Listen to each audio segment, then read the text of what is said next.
За мене е ова многу емоционален момент. Само да ја кажам дека 1:05 на Сабајле за мене.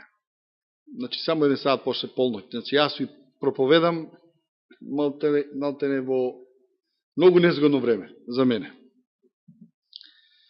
Али, Господ не дава мир. Кога името Господово сакаш да го прославиш, не е битно во кое време проповедаш, дали во 1 Сабајле или во 1 попладне. Ве молам да ме сватите, затоа што не е лесно емоциите да ги сочуваш во место каде што духовно си роден. Од прилика половината ве препознавам, али половината сте ми нови. Тоа е една работа. Друга работа, многу празни столици. Трето, немој да ме удараш, те молам. Значи, трета работа, да знаете дека моето срце еднакво ве гушка сега, како вас, така и оние таму. Да се помолиме на Господа. Драги наш Татко Небесен, еве не пред Тебе, Те молам за Твојата реч и силата на Духот Свети да ме прати, додека ја делам мислата со моите браќа и сестри, која е припремена. И онака како што Те молев, и сега Те молам поново, не јас, него Ти, Господе. Благослови ги сите браќа и сестри и води не по милоста Твоја. Ти остануваме благодарни во името на Исус Христос и за силата на Духот Свети вечно. Амин.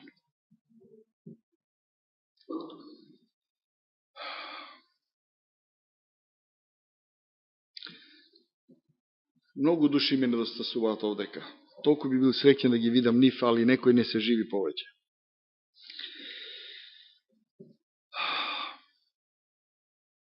Жан Валжан.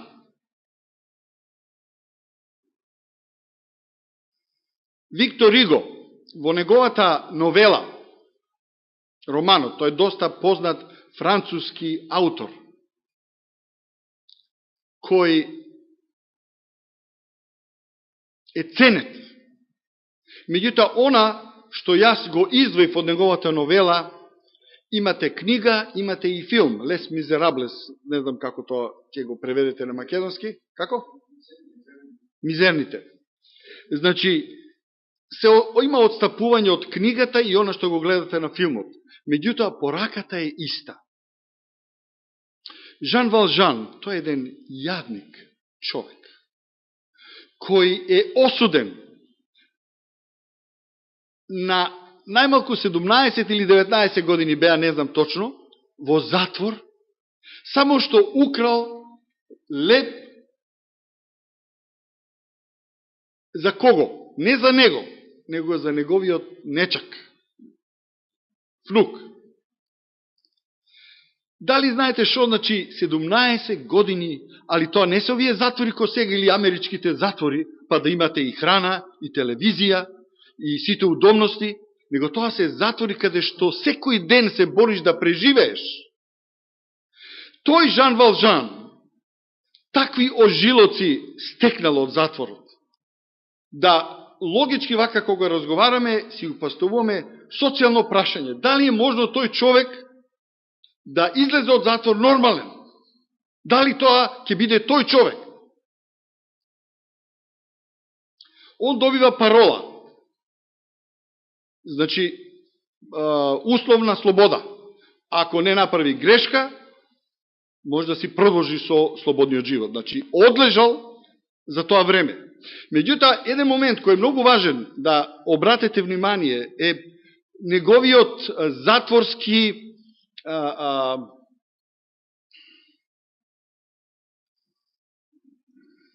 како ги викате оние што се во затворот, надзорници, чувар, Жаверт. Он му е као надгледник таму и он добро го знае кој е Жан Валжан. Он е многу важна личност за да го пратиме текот на станите што се случуваат. Жан Валжан излегува од затвор. И по стицај на околности доаѓа и добива преночиште кај свештеник. Кај свештеникот, поред тоа што, значи, ја разбира неговата ситуација, му дава сребрени лажици, силвер, тоа викаат на американски, и ножеви, али за светилникот има две опции, кои после тоа му го дава во филмот, или во книгата пишува дека свештеникот му го дал и светилникот.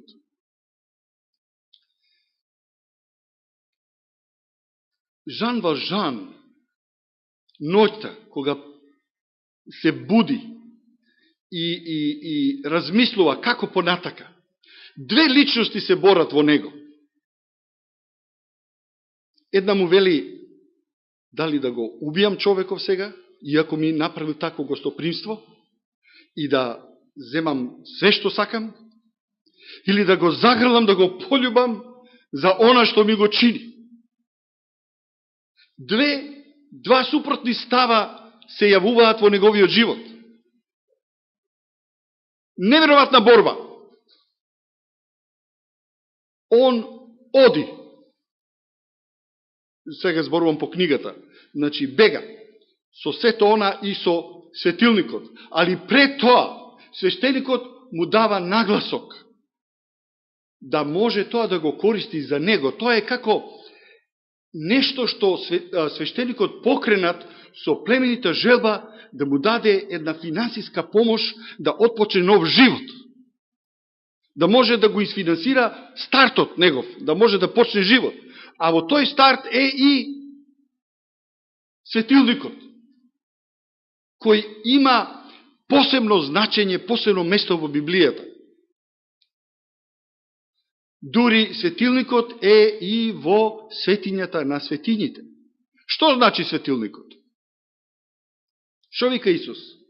Јас сум видело. Тоа видело, тој нагласок кој го добил Жан Валжан од свештеникот, му останува јако во сеќавање.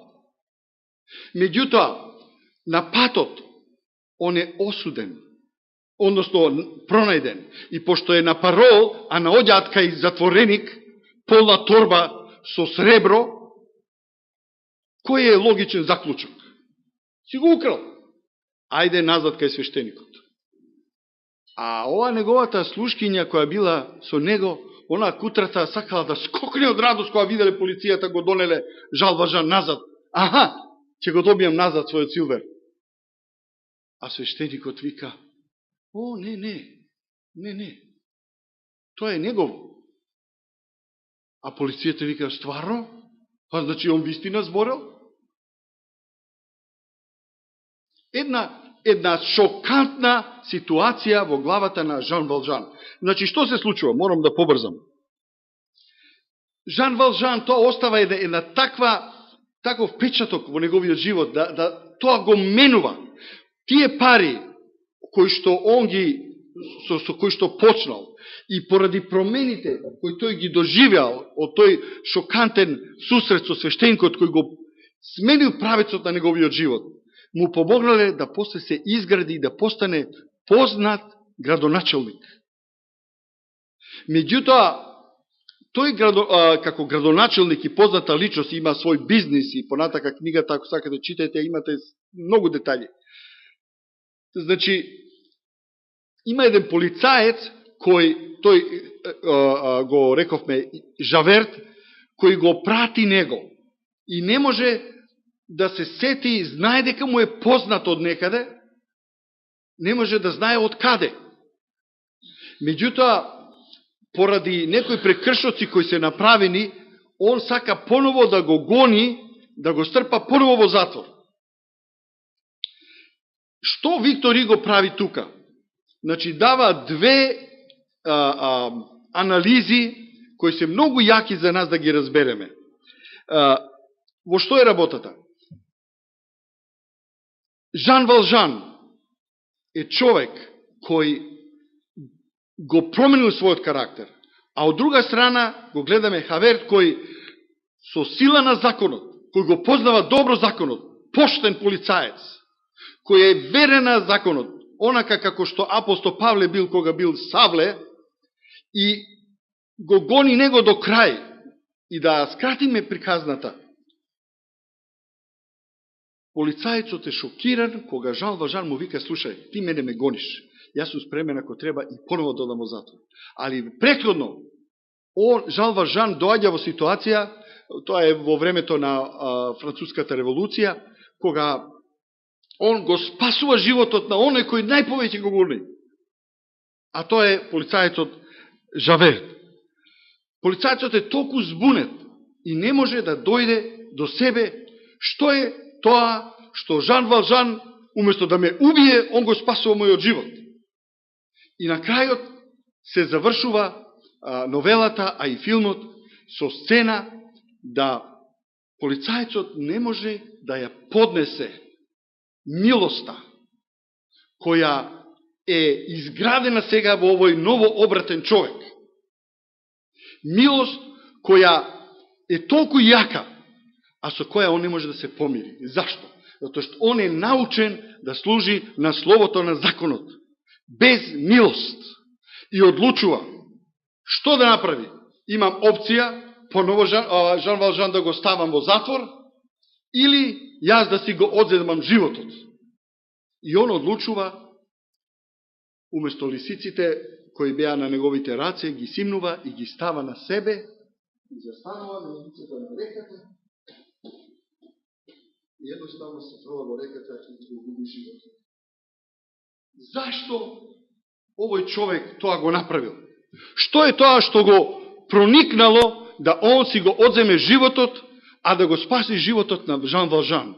Тоа е, браќа и сестри, силата на милоста, на љубовта. А оние пак, кои што одат по законот, они не може тоа да го сватат. Као што ни евреите не можеле да ја сватат милоста Божја. Видите колку е опасно кога живееме во Стариот Завет. Значи, насловот беше 2 завети, така? И тоа проучававме целото тромесече. Во што е поентата?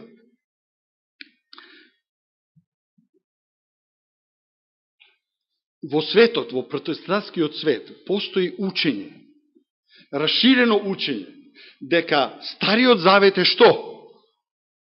Законот, а Новиот Завет е Исус умрел, не ослободил. Let sin. Тоа е учењето на протестантската црква. Меѓутоа, што е правата порака, кој е правиот завет? Кој е понов, Стариот или Новиот Завет? Новиот Завет е постар од Стариот. Зашто? Затоа што тоа е таа љубов Божја, која не нагони да се менуваме, да чиниме она што не му е јасно на овој свет. Стариот Завет е уствари секој момент кој ние го користиме во нашиот живот, каде што нашето ја оди напред, испред нас. Ме разбирате? Значи, тоа е она човечки напор, human effort. Нешто што ни смета во одењето со Христа. Целта на секој христијанин треба да биде една, единствена и јасна. Not I, but Christ. Не јас, него Исус. Тој проблем јас се соочував 40 години. Мене ме припрема за крштевање Стојан Данилов и ми се чини Тасевски малку ми помогна во околу процедурата на крштевањето. Меѓутоа, само да ви кажам дека скоро ништо не ми кажале. Не ми ја кажале суштината. Во што е суштината на христијанскиот живот? А најубаво, да ја сватите суштината на Библијата е да ја разберете Библијата. Сега имам уште 10 минути за нешто драгоцено што ми треба 2 сати. И како тоа да го кондензирам сега? А попладно имам друга тема. Значи, сега ова олеснување за мене. Милост, ви благодарам за милоста, значи има милост во вас. Значи, што е работата сега? Проблемот со кој секојдневниот човек се среќава е властитото ја, кое му смета на заедницата со Бога. Како ние се спасуваме? Со што? Што е тоа што јас треба да направам да бидам спасен? Ништо. И како ништо? Макар нешто треба да направам. Значи сепак нешто треба да направам. Ама тоа правење не е правење, тоа е верување. Значи, она што... Боже, молитвата е верување. Така е, молитвата е верување. Она што Господ го очекува од нас, и она што само Господ го очекува од нас, да му веруваме. Единствениот requirement за спасение. Како тоа не ми беше објаснето пред 40 години? Како? Дали ви тоа го разбирате, браќи и сестри? Не знам дали го разбирате. Се извинувам. Дозволете ми да идам понатака. Вие ќе речете го разбираме, ама животот е реалност. Животот е понос. Животот е јас, не Христос. А Христос вика, не ти, него јас. И тоа е една борба, која ја водиме секој ден. И ако секој ден не сте спремни да се соочите со таа реалност, вие ќе постанете духовни джуджиња. Тоа што бев јас, скоро 40 години лута, викам, Господи, што е оваа работа? Не знам дали да ви кажам. Станав овисник, едикт. Брат Мирче едикт. Се слушали ли за таа работа? Како не ти е срам, брат Мирче, ти да збориш тука како едикт? Али јас ви велам дека има многу едикти во оваа црква. Не само овдека. Во црквата Божја. Сите сме ние мајки или више едикти. Ако ништо повеќе, ние сме едикти на нашето ја, кој толку ни смета и не можеме да видиме едноставни работи во христијанството. Зашто тоа го велам? Бог на почетокот на Библијата вика: зашто си така облече во смоква? Што си се покрил во смоква, кога сгрешили Адам и Ева? Кој ви рече тоа? Абе, ние срам, голи сме. А Господ вика: окей, ајде, еве ви јагнечка кожа, покрите се. Што сака да каже? Значи, Господ одма на почетокот ни го објавува Евангелието. И вика, твојата срамота не може да ја покриеш со твојот напор, со твоето ја. Твојата срамота само јас можам да ја покрием. Нешто што вие не можете да го сватите и што ќе го проучувате целата вечност. Тоа е толку длабока тема, браќа и сестри. Не мислиме дека зато велите, немојте да трчате пред рудо. Не е лесно да се свати Христовата љубов. Она е толку длабока. Можеме да кажеме дека е лесна. Теоретски да. Интелектуално да. Али практично, секој ден да се бориш со своето ја не е лесно. Тоа значи да умираш секој ден на она што ти смета во животот. Било да е тоа од социјален аспект, финансиски, емоционален, you name it. Значи, многу препреки може да се јават во нашиот живот. Од друга страна, значи, Бог понатака вели, кога разговара со Аврам, вика: Авраме, во тебе ќе го намножам семето. Ти ќе ми бидеш представник, татко на човечката нација. И ти ќе бидеш и твојата сопруга. Фала ти, Господе. Ти благодарам за поверението. Ти верувам. Колку траеше неговото верување? Молам? Многу кратко. Зошто? Зато што Сара доаѓа. Па знаеш што, Аврам? Па Господ изгледа, треба да му помогнеме. Ајде земја Хагара и легни со нејзе. Шо викаш? Нека ни роди дете, бум, го решиме проблемот. И еве дете ќе добиеме и на Господа ќе му помогнеме. Оти Господ треба помош. Помош од грешник, на Господа ќе му помогнеш. I'm sorry, it doesn't work that way. Кој си ти да му помогнеш на Бога кој е вечен? После тоа он доаѓа поново. Авраме, да не ти заборавиш што ти ветифијас. Немојте да заборавите. Во тоа време Сара била околу 90 години стара. Нејзиниот менструален процес е завршен. Нема теоретски она да може да затрудне. Тоа е веќе метафизика, не физика. Метафизика. Нешто што е невозможно. Али, има ли нешто невозможно за Бога?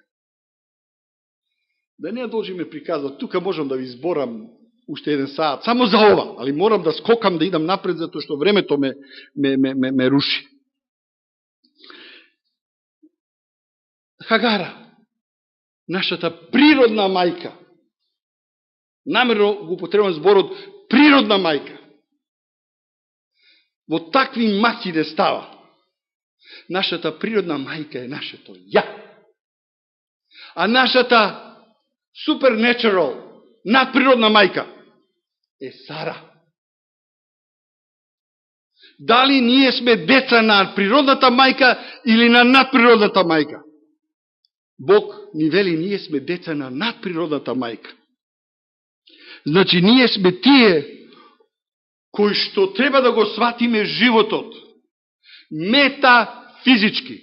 Нашиот однос со Христа е базиран на метафизика. Дали тоа можете да го сватите? Ако почнете од Библијата, од почеток, па низ историјата, ќе ги видите само чудата Господни, како Господ ги води сите борби на израелскиот народ. Ако сакате, почнете со Мојсие, со отварање на морето, со стената, со како овие, кога го освојува зидот Јерихонски, со што победија? Со борби, со труби. Каква е таа победа со труби? Ништо не мора да направат, само треба да вртат околу градот и готово. А други победи имате колку сакате да читате. Бог, као на мали деца, стално ни поновува.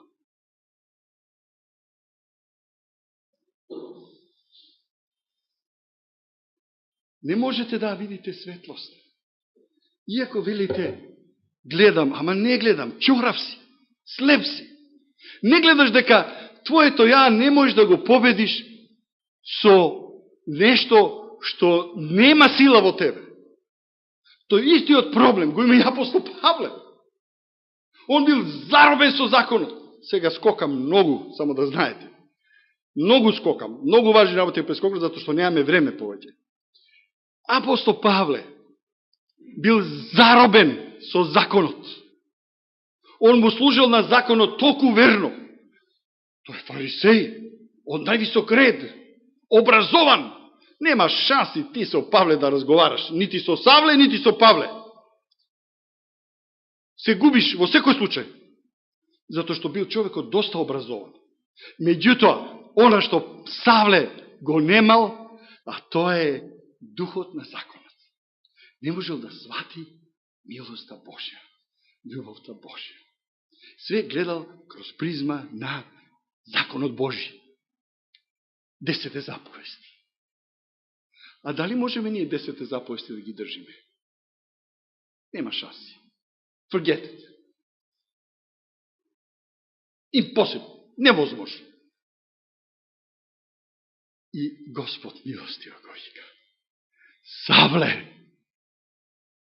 Ајде, време да дојдеш на правата страна. Да почнеш да стварно слушаш. Гледам дека си ревен. Све знаеш, ама суштината не ја знаеш. Савле, мора да умреш. И твоето име ќе биде сега Павле. И ти ќе бидеш мој апостол. А да ви кажувам работи за детали, каменисувањето на Стефан, колку се тоа убави и длабоки, мислам, трагични, али многу длабоки за полки да извлечеме. Оти Савле пристанал, бил тука кога е Стефан каменисан. А дали знаете дека каменисувањето на Стефан беше последната шанса за израелскиот народ да се извлече од нивниот смрад, да не кажам правиот збор. Тоа беше последна шанса. И апостол Павле е тука. А Господ не гледа на нас како на Израел, него гледа на нас како на духовен Израел. Како на оние кои имаат врска со надприродната мајка, кои му веруваат на Бога, дека Бог може да го стори она што е невозможно. А знаете што е невозможно? Невозможно е еден едикт кој оди така далеко, да толку е обземе со слабоста на телото, да више нема шанси. Он е изгубен. Во Божите, во людските очи тој е изгубена личност. Али вика Господ, од тоа, простите да изразам ѓубре, тоа ѓубре сум јас, избрам на себе. Од тоа ѓубре јас можам да направам нешто ветно. Нешто што има смисол, нешто што ќе му даде сила за нов живот, да постанеш нова личност. Нова личност без присуството на ја. Само да ви кажам кратко за апостол Павле. Толку е тој човек и начитан и духовно спремен. Јас не знам колку сте запознаети со неговиот пристап. Не е лесно е да збориш со грешник од светот. Али да идеш ти на евреј, да му збориш за вистината, good luck. Good luck. Зато што тој евреј има да те матира од секој чош. Евреите многу ја знаат вистината и Стариот Завет, али не ја знаат суштината. Евреите се нон-стоп држат за законот. Они мислат дека Аврам го одржал законот со неговата вера. Видите кој е тоа превара. Значи, human effort. А од друга страна, гледаме дека Бог ни вика, не, само верувај. Само верувај. И можам да ви кажам дека некои работи, кога ги читаме во посланицата, да видиме да прочитаме Галатјаните 4.24, да потврдиме само ова што збориме, да знаеме дека е од Библијата. А ова е речено сликовито. Двете жени се двата завета, нели тоа утврдивме. Едниот е Синајската гора, која раѓа за робство, а тоа е Агара. А другата е што? Нашата надприродна мајка. Апостол Павле имал челендж, тоа нешто да го објасни на евреите. Али он користи метода која не е, за нас не се смешка, знае сигурно што ќе кажам. Значи, кога евреј со евреј, не обичен евреј со обичен евреј, значи фарисеј со фарисеј кога зборува. Значи си имаш работа со паметњаковичи. Ти не можеш со него така лесно да излезеш на крај. Тука можеш да го знаеш начинот на размислување како они приоѓаат на проблем. Еден обичен стих, кој да е год од Библијата, он има 4 пристапи. Дали сте тоа слушнале? 4 пристапи. Како го анализираат тој стих евреите? Првиот пристап е дословно значење. Другиот е сугестивно значење. Третиот е значење со кој може дедуктивно да дојдете до заклучок во истражување на библиското значење. А четвртиот, како најважен, кој апостол Павле многу го користел, е алегоричното значење. И тука он ги матира евреите. Зашто? Зато што евреите не може да мрднат кога ти ќе го споменеш Аврам. Оти за нив е Аврам символот. И он со неговиот символ го руши нивното верување. Немам време тоа да ви објаснам, се извинувам. Тоа е посебна приказна, што се вика, али вистинска приказна. Мораме да одиме напред. Уште малку само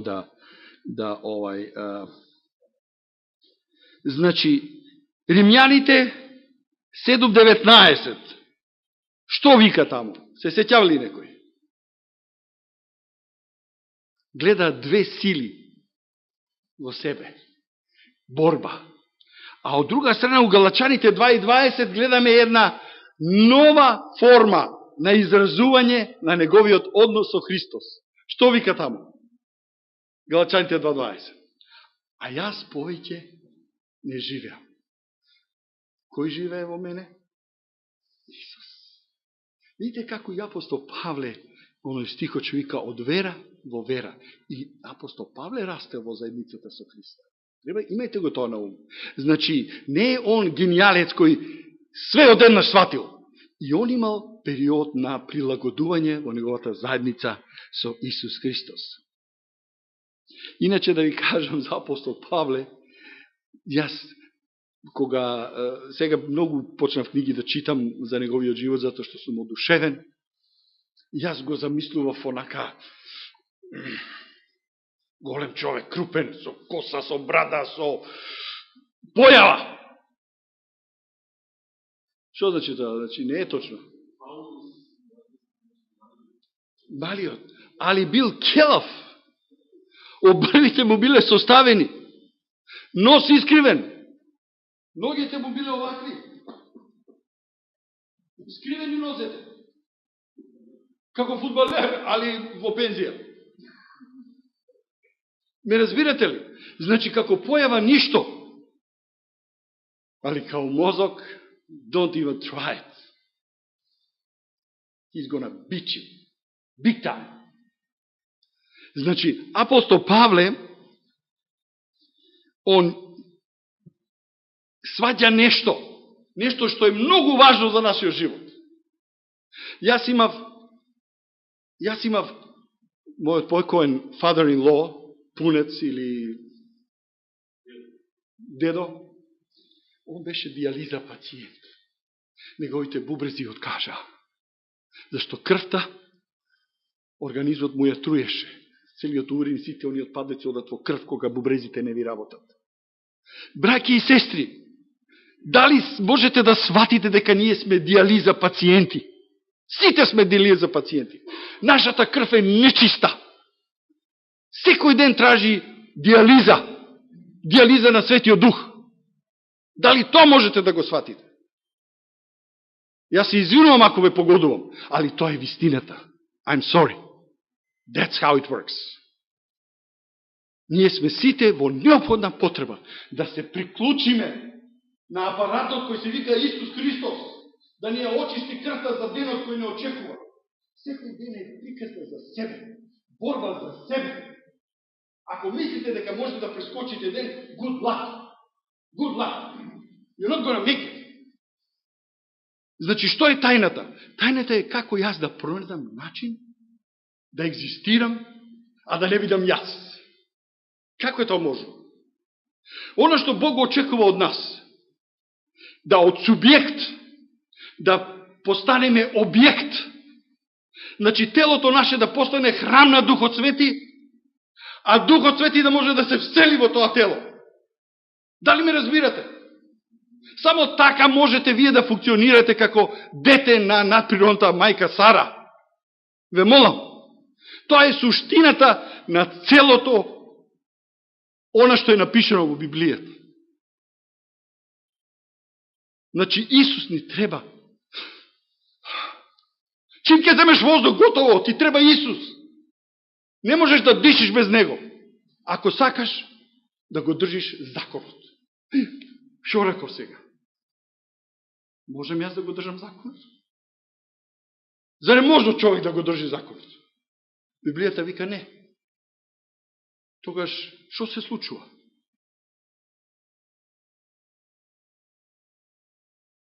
Сега едно прашање само за пасторот. Си спремен? Да. Сакам да те посрамам малку. Ќе пробам, не знам дали ќе успеам. Затоа што е многу деликатно прашањето. Али ова намерно го правам. Не у суштината е посрамно, него да само кажам, браќа и сестри, колку малку знаеме, колку малку му веруваме на Господа. А прашањето е, што е држењето на законот? Што е држење на законот? Повелете, ако мислите дека е тешко за него, ако некој од вас го знае одговорот, кажете. Повели, брате. Држењето на законот е секојдневно дружење со Исуса Христа, секојдневно, секој минут, секој саат, секоја секунда. Добро, тоа е прилично убаво речено, али има еден многу пократок збор кој ќе го поделам со вас. Јоже, повели, ти сакаш да кажеш? Точно, тоа го добив, тој одговор од најпаметниот во црквата моја, со кого си имам битка нон-стоп. Тој ми го одговори тоа, управо што ти велиш. Али не си во право, не е тоа точен одговор, Јоже. Извини, молите, знаеш колку те сакам. Тебе те имам на телефонот секој ден, свикате, еве, тука си. Јоже што кучето него. Секој ден го гледам, кој го тебе повика него, не го отварам, ја Јоже го гледам и аспа, како беше го. Ама извини, не си во право. Пасторе, најубаво. Али, браќи и сестри, не сакам да ви мудрувам, ве молам. Ја не сакам да се правам паметен тука. Али не е лесно да одговориш на тоа прашање ако не му посетиш внимание во проучувањето. Значи, ве молам, слушайте ме сега пажливо. Ова е суштината. Значи, дали можеме да го држиме законот? Одговорот е да. Виш, вика не. А ја викам да. Али сега да објасниме како. Кој ќе ти објаснам, Зоки, како, тогаш ќе речеш да. Не. Па, треба долго време. Во право си, брате. Од тој аспект ти давам стварно кредит. Треба време да растеш во Христа. Оно што сакам да кажам, брате, држењето на законот е верност. Оно управо што Господ очекува од нас. Да, верувам. Значи, кога веруваш, што добиваш? Дарови на Духот Свети или дар на Духот Свети? Едина или множина? Множина.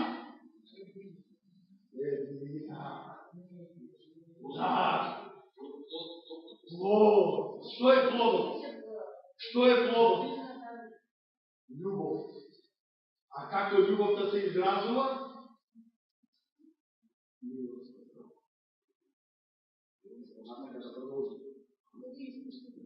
Ајде, кажи ми што испуштив.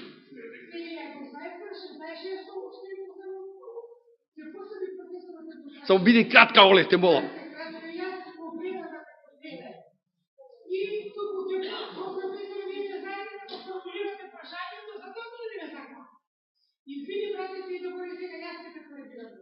Само изволте. Леле, изволи.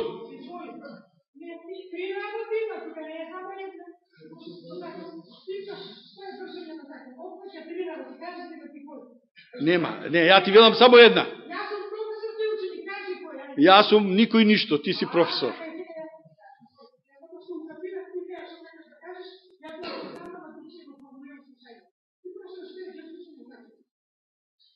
А јас одговори верност. А јас можам да ти докажам со адвентистичката црква и со нашата цела теологија дека тоа што го реков, не го реков без везе. Сега ти ако нешто ново имаш изнад адвентистите, повели. Ајде да научиме.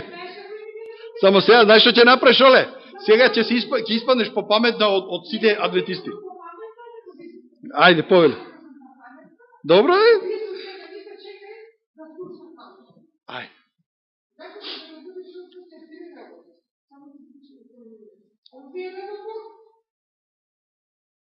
Доверба во Бог и верен на Бог.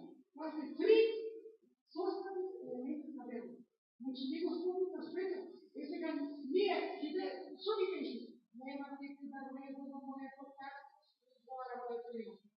Ама ние сите веруваме во Бог, ама дали има просто да кажем, добро е Бог.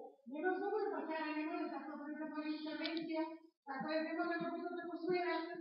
Ама Оле, слушај. И друго, верен на Бог. Сите херои на вера оставале до крај верни на Бог. И видите дека дали ги гледаме да ги збори на сега сите наши, како се кажа, ние херои на вера. Да. Значи, сите тие верни кои одлично да го убијале на раката на Бог. А па затоа реков јас верност, Оле. А таа верност опфаќа сите тие три твои работи. Да. Да. Ти благодарам. Ти благодарам, Оле. Фала ти многу. Коментарот беше добар. Сега вака. Требате да сватите, браќа и сестри, дека црквата е поделена на две групи.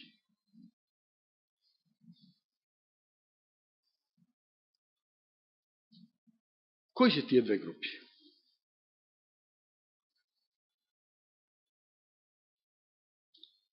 Телесни и духовни. Само две групи. Во која група ти припаѓаш? Оно што Господ очекува е да прифатиш и да сватиш дека си дете на надприродната мајка. Не на природната мајка. Христијанството се дефинира наедноставно од аспектот на телесните. Чешни ме и ја ќе те чешнам. Ние тоа го знаеме, како луѓе. Само тој аспект на човеково понашање ни е познат. А она другото, што и Оле збореше, што е во оквирот на верноста и во оквирот на заедницата со Бога е да дозволиш да Бог се всели во твоето срце. И да ти родиш твојата верност, да роди љубов, Јоже. Значи ти беше во право, само еден корак требаше назад, верноста да ставиш прво. Затоа што ние се спасуваме само со, што рековме, со вера и ништо повеќе. Period. Немојте ништо на тоа да додавате. Тоа е оно што Господ тражи од нас. И другото е да се испразниме од нашето ја, кој е најголем непријател на нашиот духовен живот. И јас го молам Господа во тој правец да ни помогне да се менуваме,